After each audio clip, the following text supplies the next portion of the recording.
Hello and welcome everybody to the South American edition of the North American Customer Centricity Awards webinar series, with the topic for today being why is CX key to competing long term.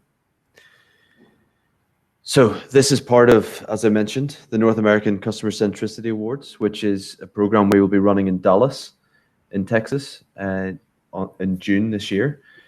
We are recruiting entries from all across North and South America, with the finalists to be announced in March, and the entry deadline running up until the end of this month. And there's going to be a huge amount of content throughout that week, from the 22nd to the 25th of June. So for any information about that, please visit our website after this webinar.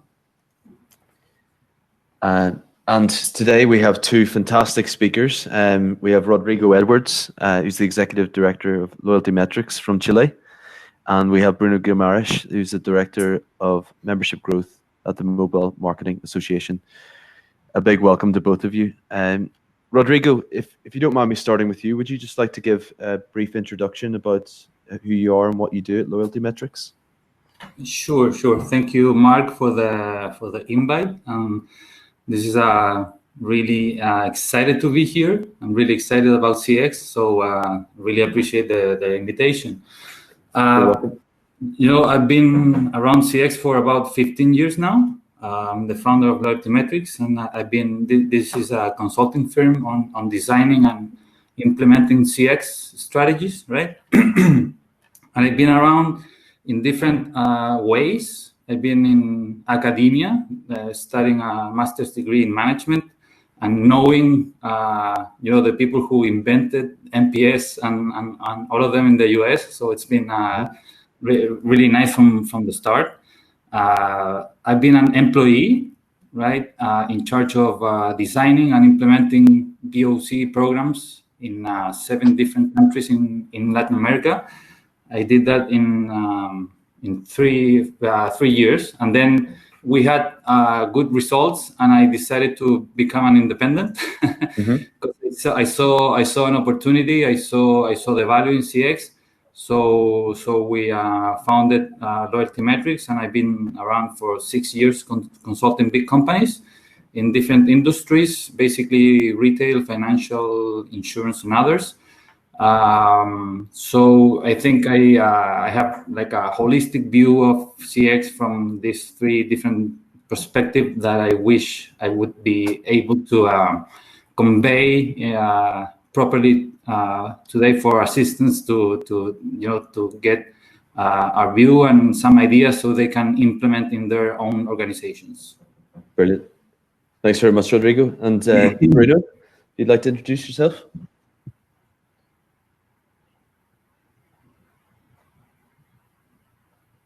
Bruno, can you hear me?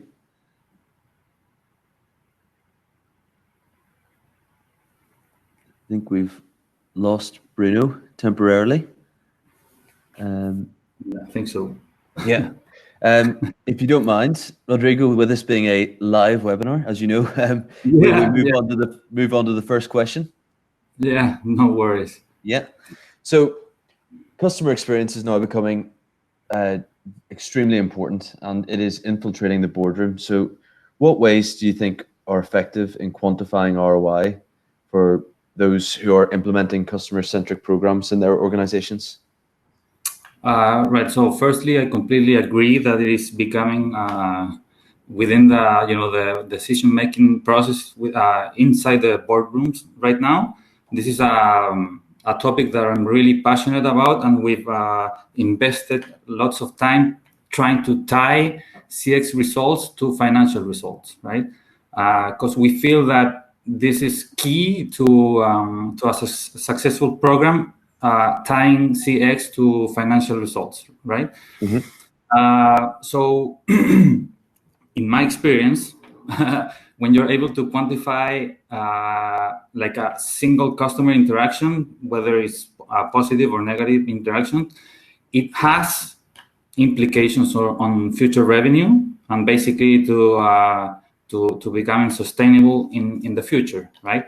And this is not just me saying it. This is based on multiple sources of data, and I wanted to cite two of them really quick. Yeah, absolutely fine.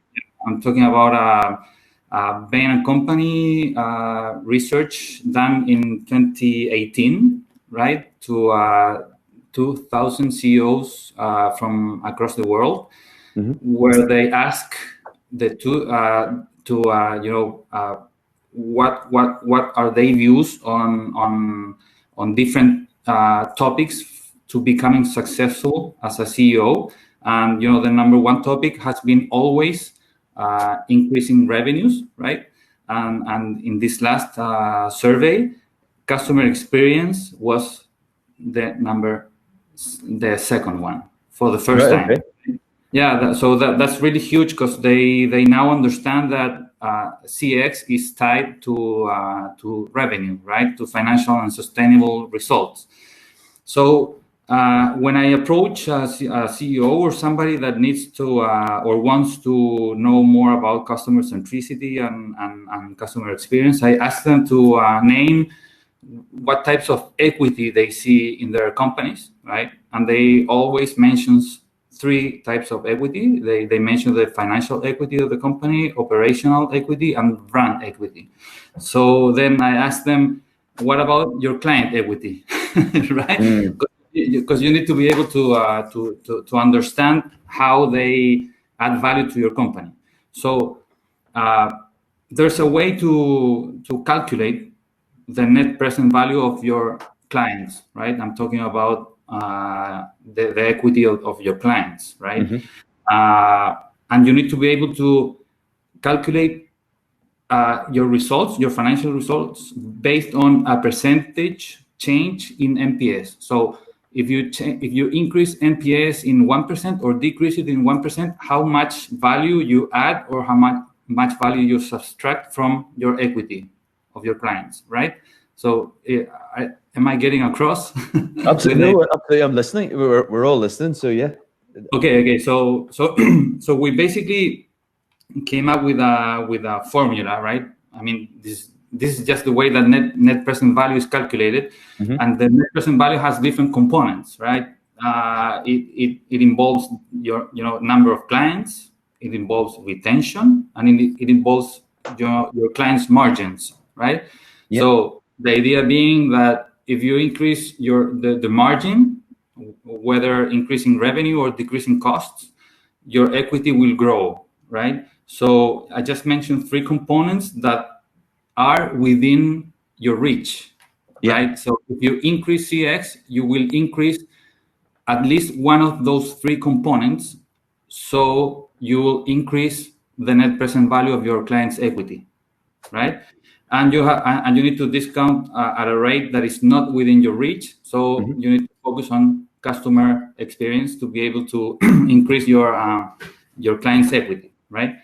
So basically, you end up increasing buyer's value, referral value, and cross and upsell value, right?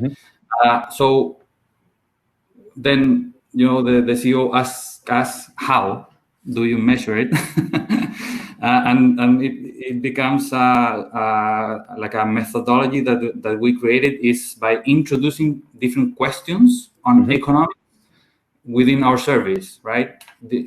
Regardless of the channel that we're interacting with our clients, we start asking them questions based on that proves economics. So let me give you an example. How do we see how the impact on referrals? So we ask them, for example, how likely are you to refer our company to a friend or colleague?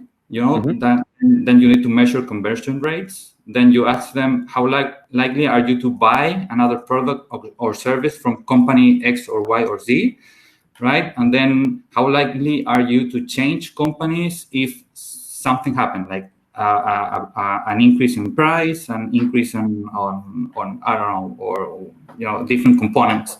So with those different ways of tying these answers to economics, we're able to measure the impact on the components from the net present value formula, right? Yeah, hopefully I'm coming up. No, absolutely. Right. That's very, very comprehensive, Rodrigo. Right. And it is the biggest challenge, I think. It's a trying to convince them. Exactly. So we end up having an NPS result by a particular segment or line of business, for example. Then we have the drivers that affect CX and how they correlate to NPS, right? So and then we have the KPIs on those drivers, and we have the components on net present value. So now we're able to measure how a percentage increase or decrease in NPS actually affects financial results with their real numbers, right? So just to sum up, we are able to show the ROI of their investment prior to making them, right?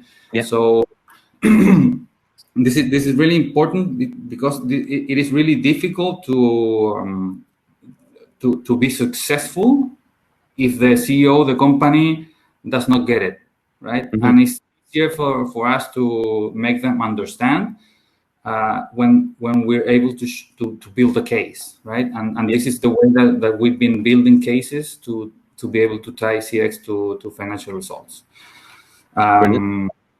So I have some other ideas, but I think that's a broad overview of the importance of ROI in customer-centric programs. Thank you very much, Rodrigo. And just before I move on to the next question, I will allow Bruno just to introduce himself. I hope it's still working for you. Yeah, can you guys hear me? Yeah, we can hear you loud and clear. Thank you. Great. Okay, I'm Bruno Guimares. I'm from Brazil, based in São Paulo. I'm the founder of Amigos do CX, that I believe is the biggest community of customer experience in Brazil. And I'm also director of membership growth at the MMA, that is the Mobile Marketing Association. So I do have this.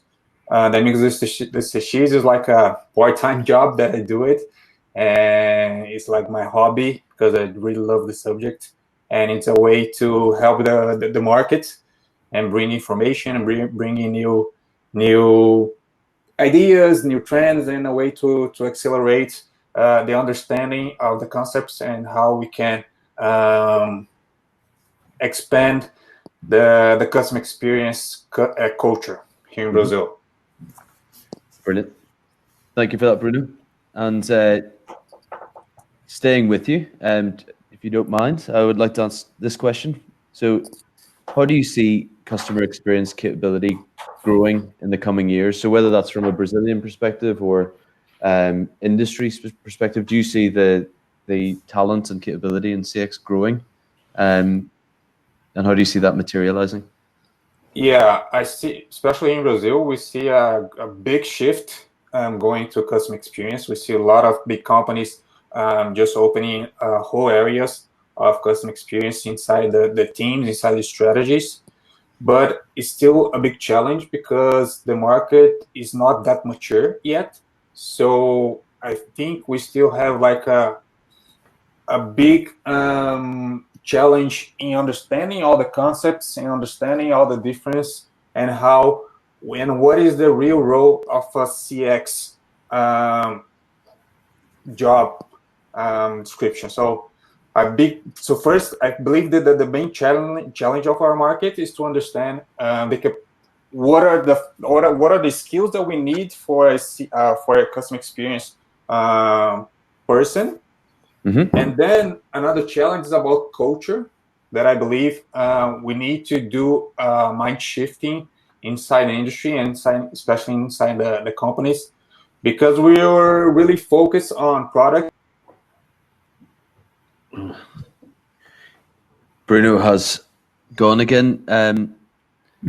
But Rodrigo, is there anything you'd like to add to that? Just what's your take on that? Is in Chilean market or South American market, generally speaking? Yeah. I have some ideas. Of course, I see this non-stop. So yeah. So this is not non-stopping, as I mentioned, and I cited two other studies. But this is an idea that we see every day, right?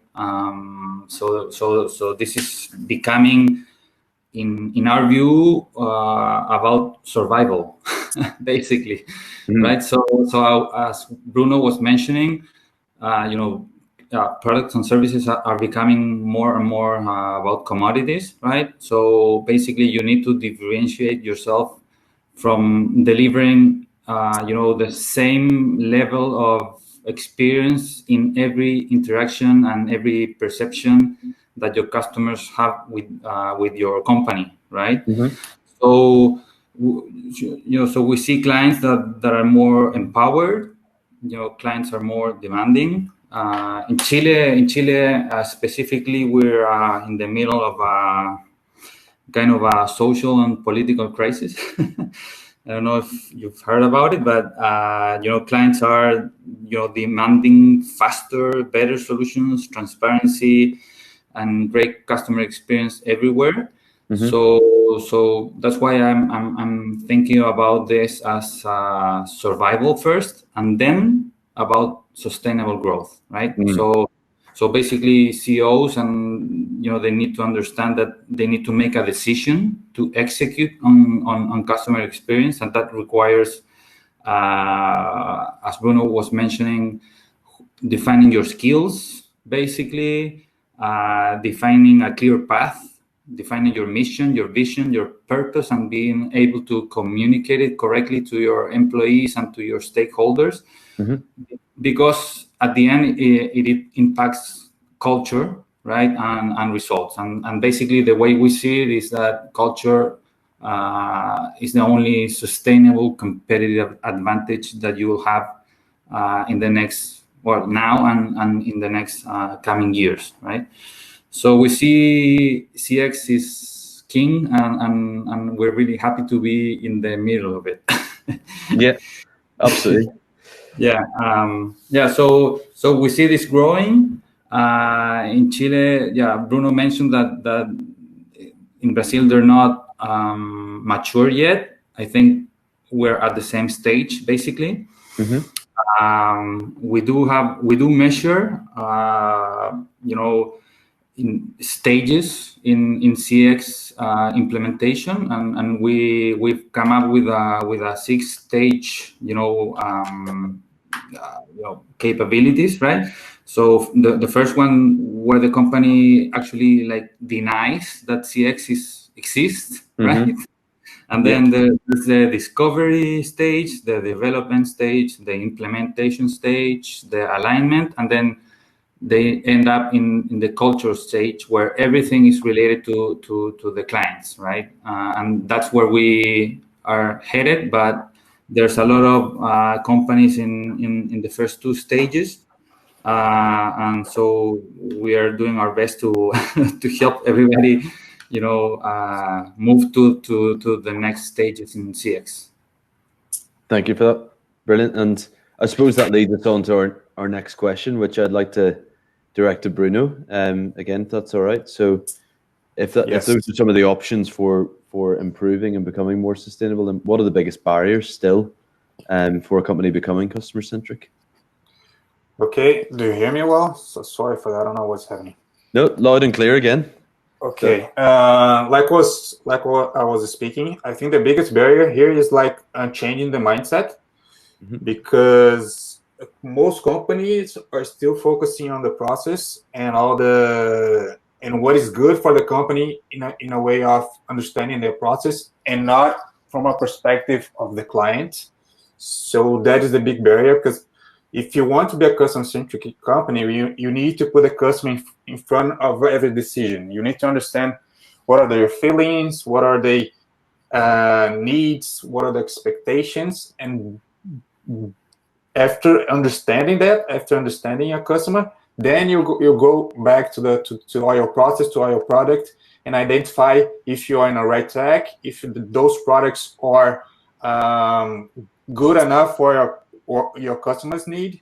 So I think that is the main challenge, to change the mindset and put a customer in perspective as the most important thing. Because we see a lot of companies say, now we are focusing on our customer, we are customer centric, but when you take a deep look at the strategy and how they are dealing with the customer, you still see that they are not putting the customer in first place. They are still looking at what are best for the company and how the customer will adapt to this process or to these products, not the other way around. So I believe this is the big challenge.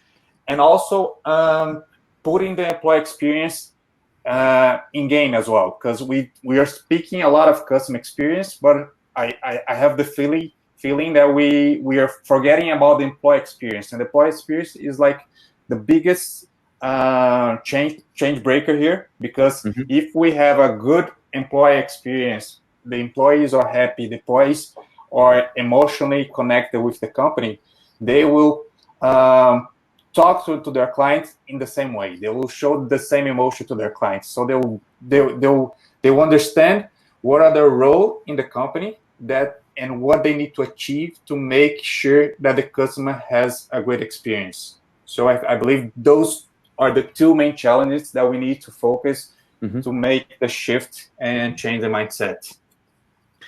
Brilliant. And Rodrigo, is there anything you'd like to add to that? Yeah, I mean that's brilliant, Bruno. I really liked your answer. Yeah, in our view, I think I have the idea that companies need to understand that they're dealing with people, right? So I know it sounds, I don't know, not easy to grasp, but it's not really about B2C or B2C. There's always a people interaction, whether it's a end customer or it's somebody else from representing a company. There's always people, and people naturally like, not everybody, but they like status quo. So nobody likes to be measured by what wasn't measured before, right?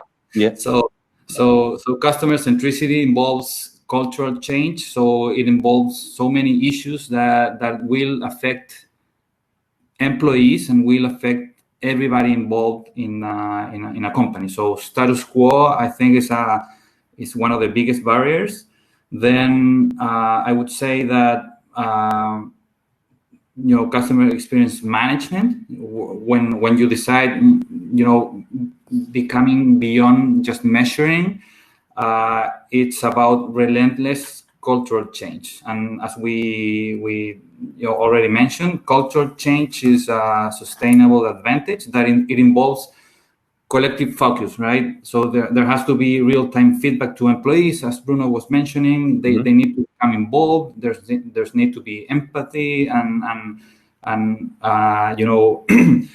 there should be external orientation in focusing on their clients and acknowledging that it involves change and innovation. And my last idea, just not to go too deep on this, is another barrier that we see a lot is that most of the benefits of implementing or changing culturally are drawn in a mid to a long-term basis, right? You don't see results tomorrow.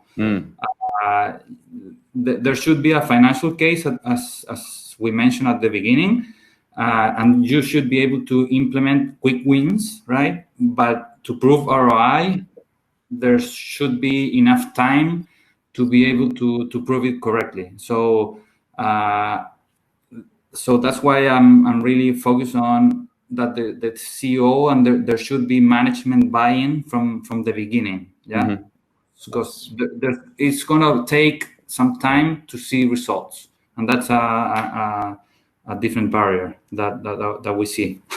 Absolutely. No, you have to. Amar, just last comment here on this. We really need to involve the C-levels here. So a good exercise to make sure that they are involved is do a job rotation. So once every year, once every semester, I don't know, we pull up the C-levels as a customer support, as a customer service, so they can understand what is really happening on the field, and make sure that they are not only focusing on the strategy, but understanding what is happening in real time and what is really happening to their customers.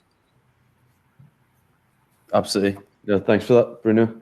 And yeah, well, for both of you, I don't know who'd like to start. Maybe Rodrigo, you can start with this one. But do you have any good or bad examples of companies or industries who have, and you do, well, maybe wouldn't be a good idea to name the bad ones, but industries maybe who have invested in customer centricity related programs? Well, the answer is yes for both. There's nice examples and there's not so good examples.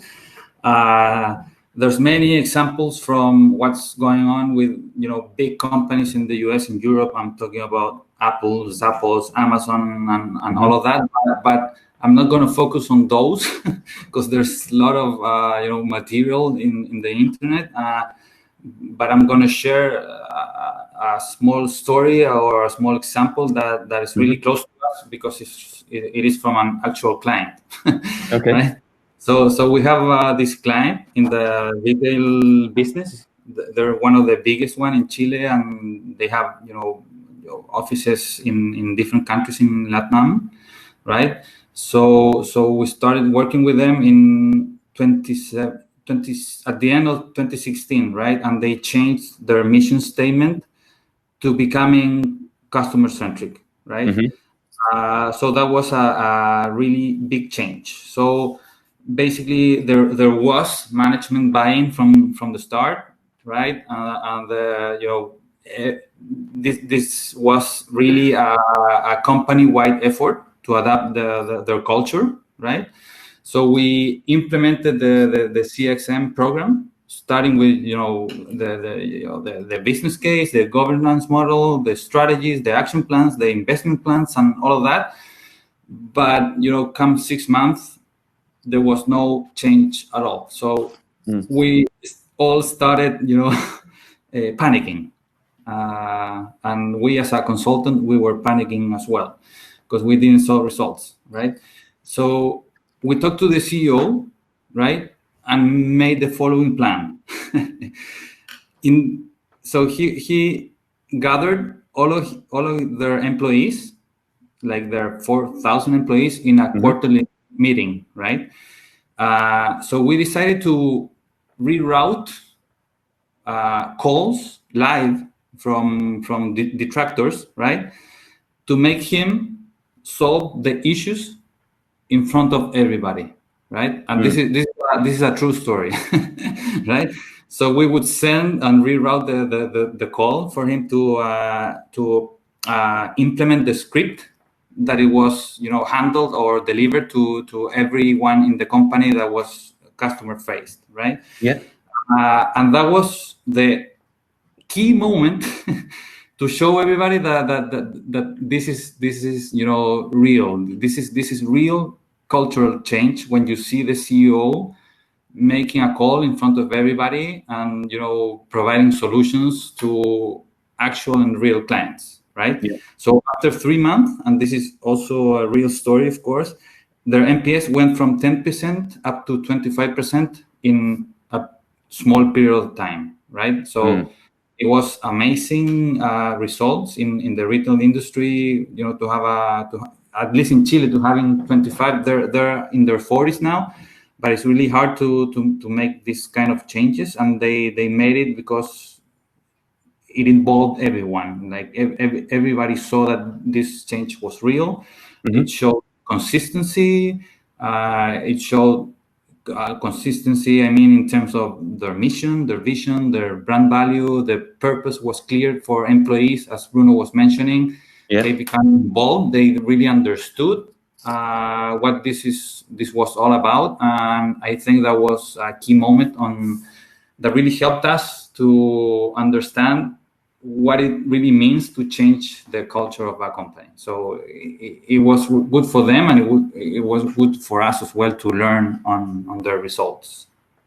Brilliant. That sounds like a great example. Thanks for that, Rodrigo. And Bruno, are there any Brazilian examples that you can relay? Yes, I'll stay positive here, and I do share a good example. Good idea. That was the next one. If we started going bad, give it the good. Yeah, let's stay positive here. So I just became a father, as you know, Mark, but so we did a subscription. We have a subscription program here in Brazil for books, for kids' books. So that you sign it. So every month, the company that is called Leiturinha, that is like a small read, if we can translate it that. So so then the company name is Leiturinha. So you subscribe it. So every month they will send you a different book for my kid. So when I do when I hired them, I needed to put like my daughter's name, her age, and so every month when they send us a book, they will send us a brochure with her name, with some tips according to her age. So, for example, she's now 6 months, so in 6 months she'll probably starting to do things like this, things like that. Now is a good time to start reading to her because she's starting to understand and listen to things. So it comes up with all this content that help us in her education and give us ideas of activities that we can do with her and things like that. So it's all, they think of all the details so we can interact and engage with my daughter. And it's like, it's very nice. It's really, I was really impressed with the experience and with all the details that they focus for this engagement with my daughter. But for both of those examples, Bruno, for that one and for yours, Rodrigo, both of them like center around actually caring, right? Like Rodrigo, you were saying about the CEO actually caring and taking the time to go out and do that, and then that had an impact on engagement. And then Bruno, that just sounds like they actually care about what their mission is, and that's had an impact on you. And you'll tell everybody about this story. You've just told I don't know how many people here how good they are. So I mean, that's a brilliant story. They're both great. So thanks for that. And then for the next question, so CX isn't just about measuring perception, but it's about acting on clients' feedback as well, which is a challenge for a lot of companies. We can all agree that CX is sustainable. We've talked about how important it is in terms of improving culture as well, but how do you make that feedback actionable? And I'll start with you, Rodrigo, because I know this is definitely your forte, but do you have any examples? Yeah, thank you. Yeah, I think action is key to a successful CX program. We've been measuring results from clients in the same industry to be able to understand what's the real impact on acting on clients' feedback. And I'm going to cite, 2 clients. Of course, I'm not going to mention their names. But we started working with these 2 clients on January 2017. Client A decided to go full steam with the program, and client B decided just to measure and analyze. So after a few years now, 2.5 years, almost 3 years now, we've been seeing results that amazes us. So when company B decides not to ask on client feedback, the real issue and the real problem with that is that you're creating a sense of that something is going to happen, that the company cares about what the clients are saying in their feedback surveys or whatever the channel, but then nothing happens, right? So clearly expectations are not met. They took their time to provide their feedback, but nothing happened.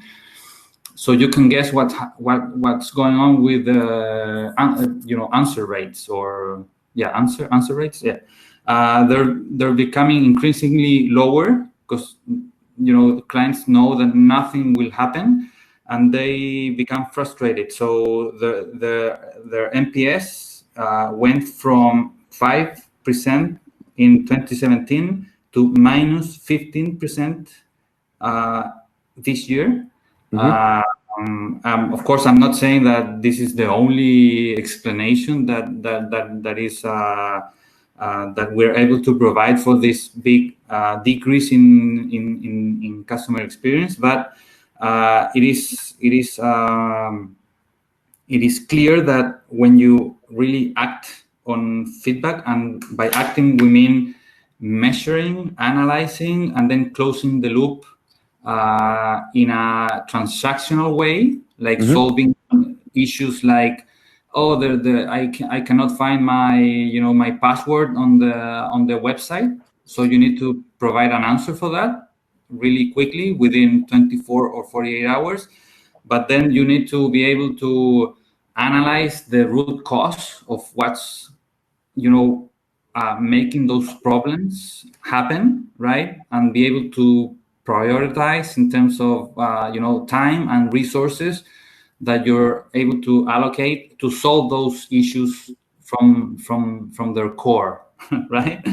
And then you need to be able to change and innovate in a consistently manner, right? So our idea that we try to convey to our clients is that you can measure, you can analyze, but you're going to have to end up acting on feedback, right? And then you need to change and innovate. But if you're not going to act, just keep doing your annual survey, right?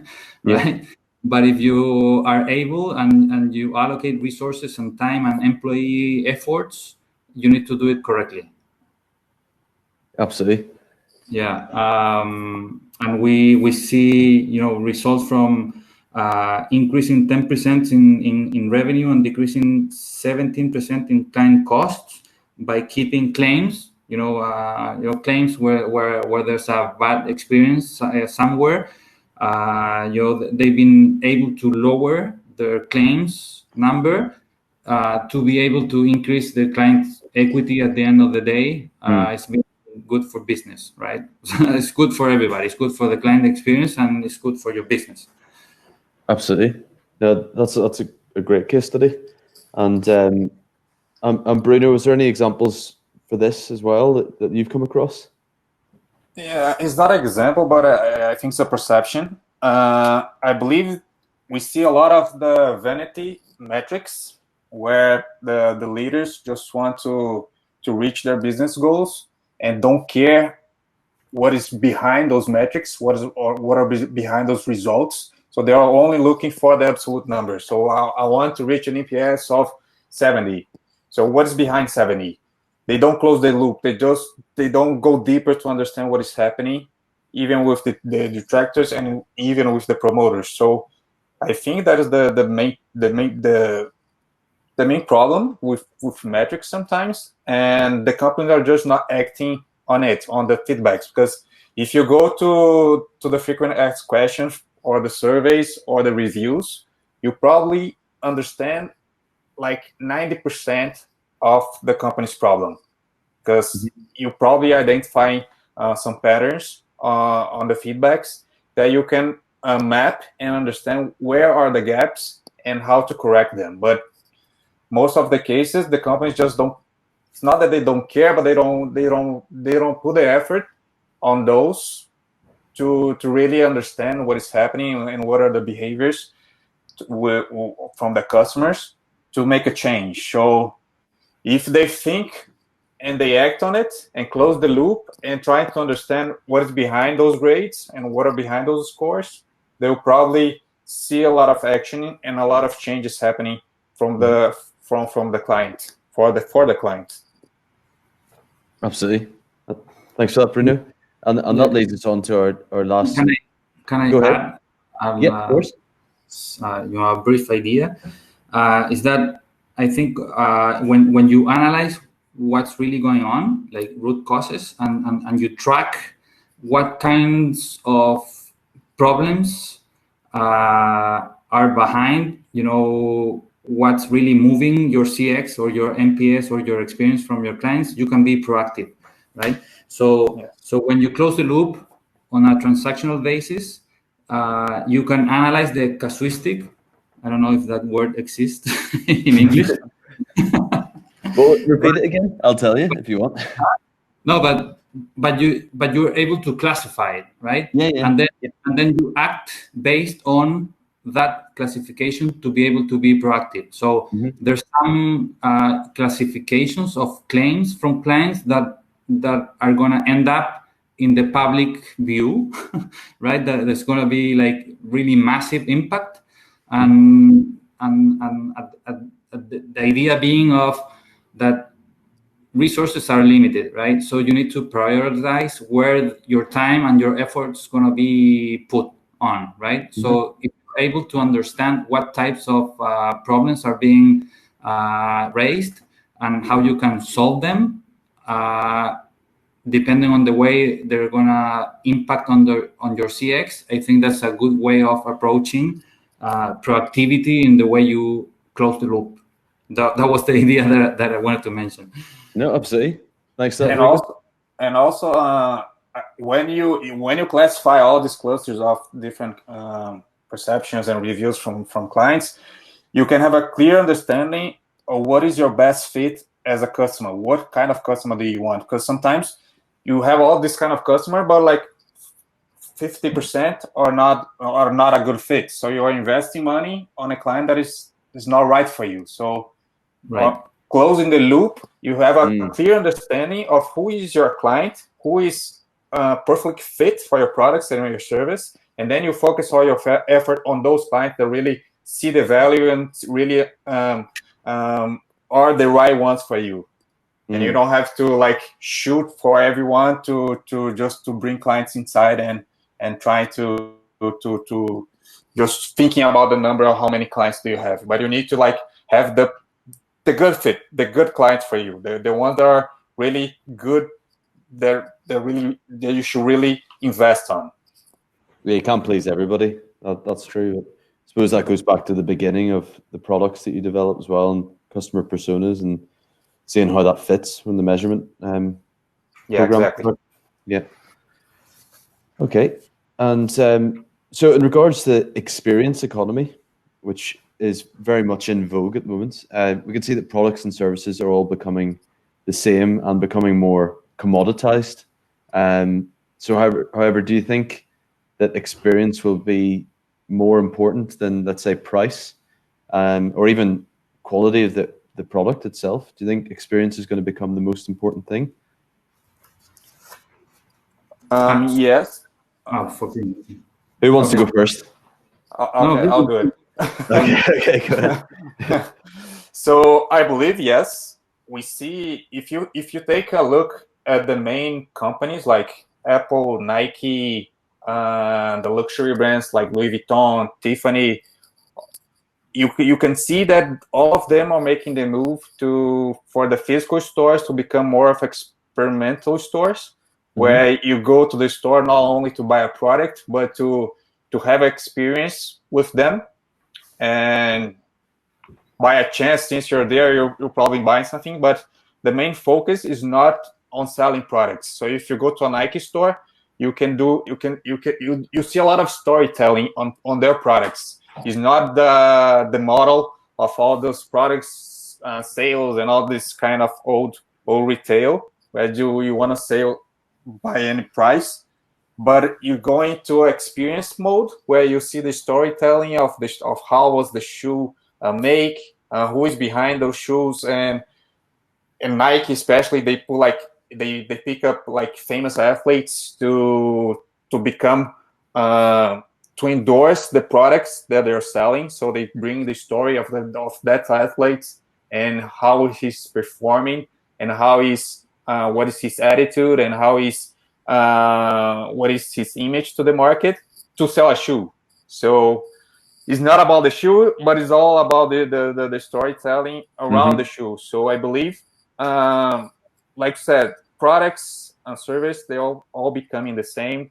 The differentiate is very, very small. The price are very close to each other. So what is the difference between a Nike and an Adidas? For performance, I don't believe that is a lot. Is much more of what kind of experience I'm having with Nike and what kind of experience I'm having with Adidas. And I believe that's going to be the main deal breaker for the future right now, because you see like very small niche companies that are doing great because of the experience they are delivering, and they are very small. But they are competing with a big giant company like Nike because of experience. So I believe experience is the main deal breaker right now, and probably the companies that are focusing on delivering a better customer experience are probably the ones that are going to be taking the lead. Yeah, and well, just to add to that, Bruno, you have to like Nike more than Adidas, right? Because Brazil is Nike and Adidas is Argentina, so I think you have to like Brazil, right? Yeah. And with it, Nike has to. So, and what about you, Rodrigo? You have a point, but that's not the reason. No, I'm joking, of course.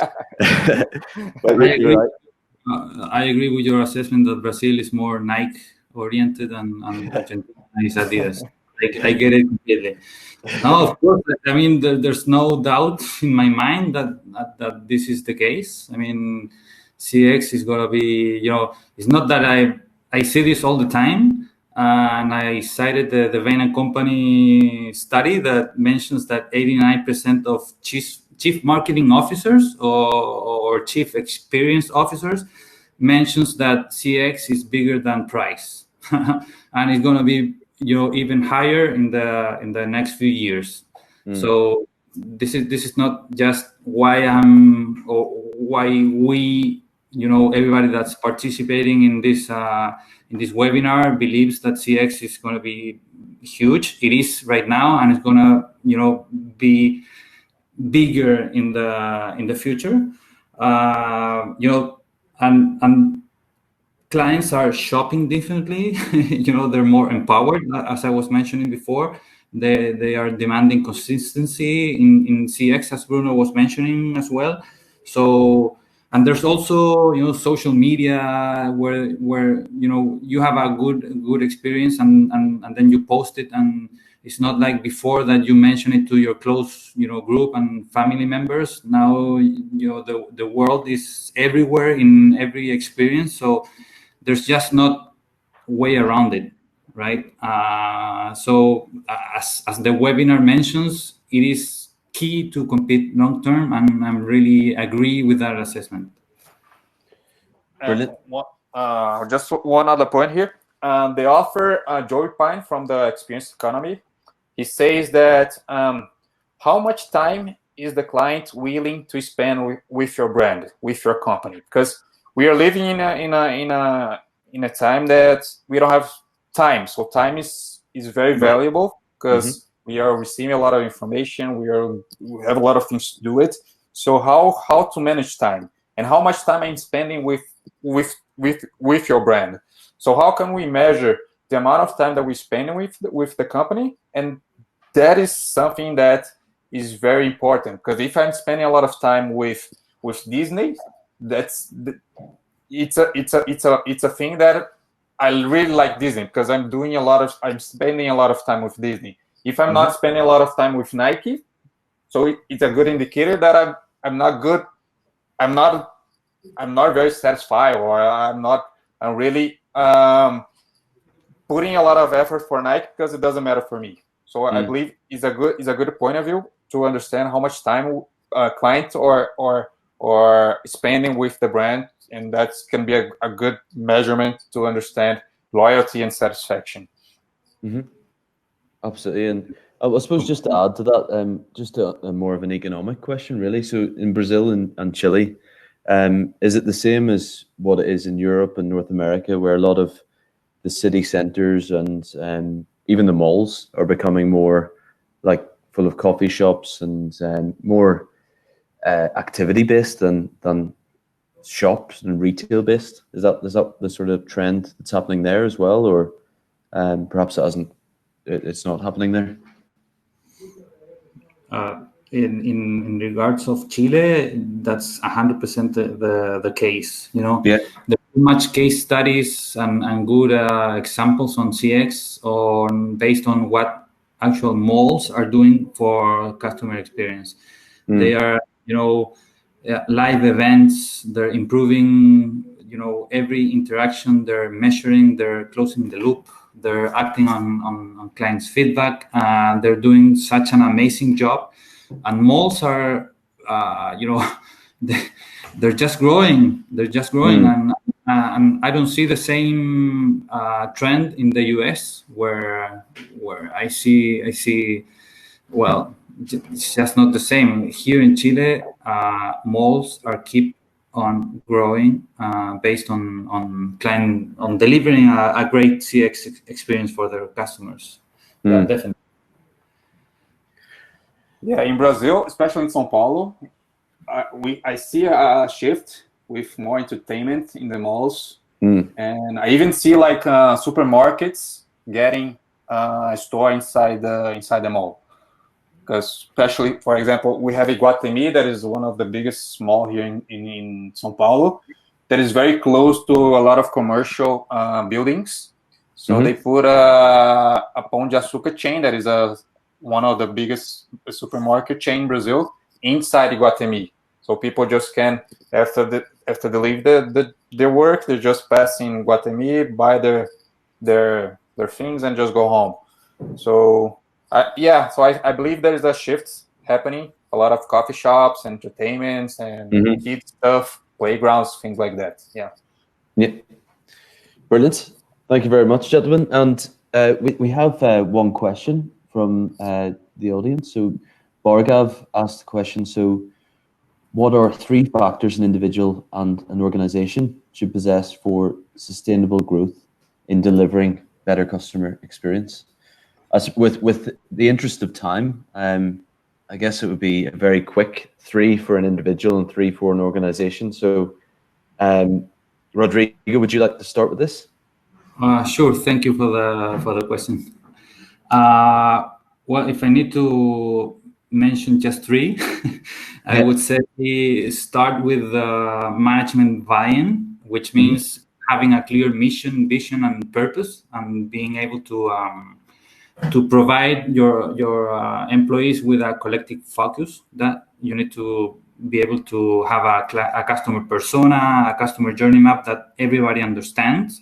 So that's number 1. I think number 2 would be to have a systematic way of implementing CX. That means measuring, analyzing, acting, and innovating, right? This is a live thing. It's not that you're gonna measure and that's it. You need to be able to be relentlessly implementing this idea. And number 3 would be to impose the idea that it should be systematic and relentless focus on clients and employees as your first mission, right? To be able to provide a sustainable growth and a great customer experience. Brilliant. And Bruno, is there anything you'd like to add there? Yeah, I was going to talk about culture, but Rodrigo basically said it all. So I believe he took all the answers. That's fine. Yeah. So I believe employee engagement is really important. Connecting to all the things that Rodrigo said, but how to bring the employee to the game, how to make him understand about the mission, about the vision, and how to make sure he understand what is his role in all the strategy and how important is him to the whole strategy. So give the employee the chance to be part of it and to really make a difference, and that way he will probably engage more. And one other thing I believe is map journeys are really key to understand customer and to understand what are the gaps and how we can improve. So I believe customer journey map is really important to always have it on the roadmap to understand where the company can improve and to identify the gaps. Brilliant. Thanks very much, Bruno. And so that is the end of the webinar. So I'd like to thank you both very much. It's been a pleasure. It always is when speaking to each of you. So thank you very much for your time today and for all the delegates for attending. This is the final one of our first series for the North American Customer Centricity Awards webinars. So this is the 5th of 5 this week. This will be slightly edited and uploaded to our YouTube channel, so you can listen again or share this with your colleagues and friends. The link is there. Just if you type in Architect Global on YouTube, you will find us. And we are also running with Bruno and Amigos do CX a very, very big opportunity with Ian Golding at Customer Experience Masterclass in Sao Paulo next month. So anyone that is interested in that, if they type in Architect Global and CX Masterclass, the link is here. We will share this afterwards. Then you can have a look. So anyone that's based in Brazil, this is an amazing opportunity for you. First time we've had Ian Golding there. So again, thank you very much, Rodrigo and Bruno. No, thank you for the invite. It's been amazing. Thank you. You're most welcome. Thank you, Mark. It was a pleasure to attend here. Thank you. And I want to invite everyone to join Ian Golding Masterclass as well. So if anyone has any question, please reach me at LinkedIn, and I'll be happy to share any thoughts and ideas. Thank you very much. Brilliant. Thanks. Goodbye.